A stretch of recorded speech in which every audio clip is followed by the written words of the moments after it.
Hi, I'm Allie, a test prep tutor and strategist at Geek. What's the difference between an adjective and an adverb? Or how about a comparison versus a superlative? We're going to cover all of this in today's video.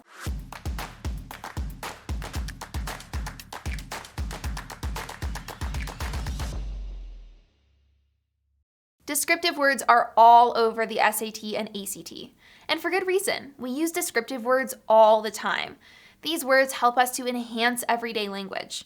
We use them in speech, in writing, in text, in video. We use them all the time. These words are something like warm or exquisite or kind or adventurous.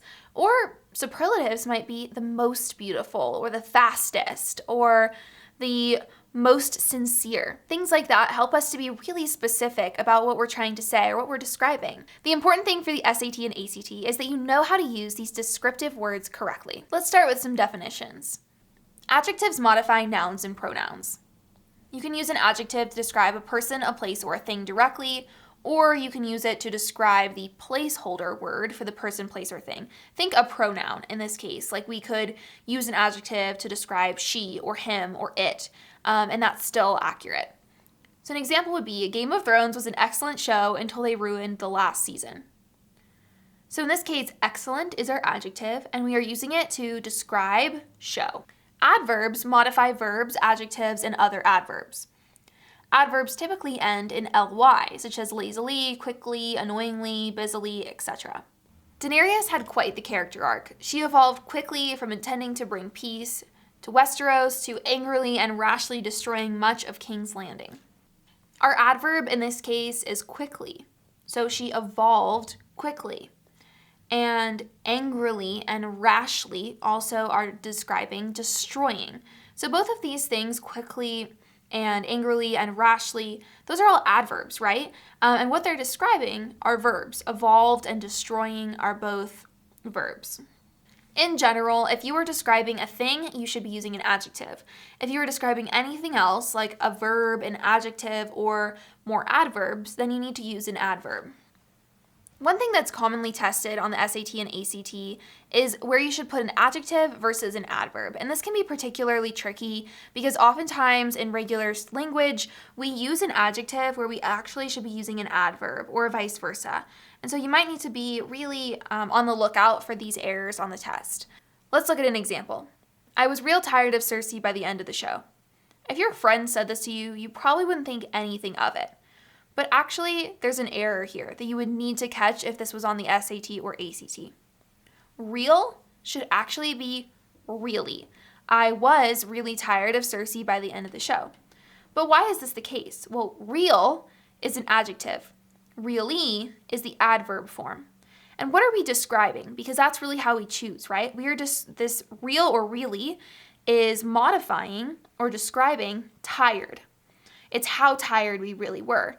And tired is what in this case? It's an adjective, right? It's describing I was tired. So if we are describing an adjective, we are modifying an adjective, we have to use an adverb to modify the adjective. I know that can seem a little bit confusing, but you just want to remember that you can only use an adjective if you are describing or modifying a noun. Otherwise, it has to be an adverb. Let's look at another example. I am doing good. I'm doing well. Which one of these is correct? This is a really tricky one and one that we oftentimes get wrong in real life. But it's actually well in this case. And why is it well?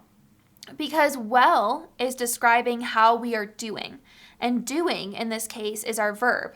Because I am doing is our verb. And so if we are describing or modifying a verb, we have to use the adverb form. And this is just one that you're going to need to memorize. Well is the adverb form and good is the adjective. And you can kind of remember this because we can describe like an item or an object as good or bad, whereas well is like a state of being. It's more of the adverb form than the adjective. Now let's switch gears and talk about comparisons versus superlatives. Comparisons compare two things.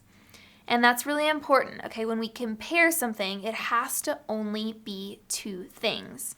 whereas superlatives are used to compare one thing against many things, or a group of things, or just more than two things. So we can say that they are the most intelligent, but if there's only two things, then we're going to say one person is more intelligent than the other, right? So that's kind of the difference between comparisons and superlatives. We want to make sure that we understand how many things are we comparing. If we're only comparing two, then we're going to use a comparison word. If we're going to compare one thing against many, it's going to be a superlative word. And comparisons and superlatives can be achieved by one of two ways. So we could say more, so someone is more intelligent, or we could say they are quicker, faster, right? The ER helps us say that they are more than someone else. Some words just don't allow us to use an ER at the end. Like we wouldn't say someone is intelligenter than someone else, right? And if you have spoken English for most of your life or all of your life, this is probably going to be pretty intuitive for you.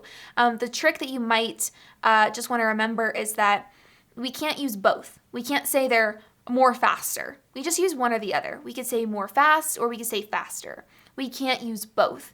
You're going to need to use your own intuition on if something can or cannot use that ER ending. But typically, that's not really something that's tested very often on the SAT or ACT.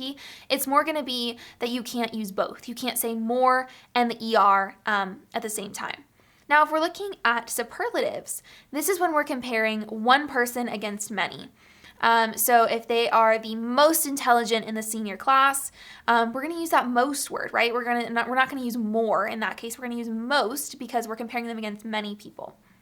We could also say they are the smartest, right? That EST helps us to say that they are the top, the best out of a group. And again, same with comparisons. We cannot say they're the most smartest. We just pick if we want to use most or if we want to use the EST ending, and we can only use one of those at the same time. Let's look at a few examples. In the beginning, Arya was way tougher than Sansa. So we are comparing Arya with Sansa. So two people. So in this case, we are using tougher, this comparison with the ER ending, and that would be correct. Out of the many Lannisters, Tyrion is the most intelligent. So this tells us that we are comparing Tyrion against many people, and we are going to use that superlative most intelligent in this case. Out of the many Lannisters, Tyrion is the smartest. So again, another way to use that superlative, but in this case, we can use the EST version instead of most. As a quick review, the two things that you want to focus on for the SAT and ACT is your understanding of an adjective versus an adverb, when to use one or the other, and then when to use a comparison versus a superlative. And just remember, you can't use the most plus EST or more plus ER. You want to pick one or the other. So if you can boil it all down to that, if you can focus on those key rules, you are going to do great on any adjective, adverb, comparison, or superlative question that comes up on either test. Thank you so much for joining me. If you'd like to see more content like this, make sure you subscribe to our channel, and you can also find us at testgeek.com/blog.